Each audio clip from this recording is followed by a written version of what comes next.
আসসালামু আলাইকুম। আজকে দেখাবো ফুলকপি দিয়ে মুরগির মাংস রান্না। লং, দারচিনি, এলাচ দিয়ে দিচ্ছি, সাথে তেল তো আছেই। একটু গরম করে নিচ্ছি। সাথে পেঁয়াজ, পরিমাণ মতো পেঁয়াজ নিয়ে নেবেন আপনার মতো করে।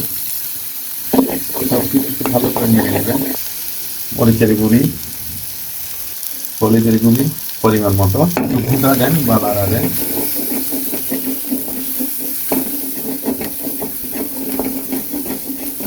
সুন্দর একটা কালার আসছে। একটু কষায় নিচ্ছি। কষানো হয়ে গেছে। এখন দিব স্পেশাল ফুলকপি। ফুলকপি দিয়ে দিছি। একটু পরে আপনাদেরকে লেড়ে দেখাবো। গোল গোল করে দিছি।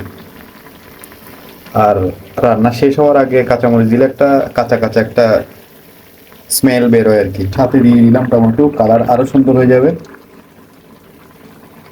টেস্টটা অনেকাংশে আরো বেড়ে যাবে। সবশেষ ধন্যবাদ।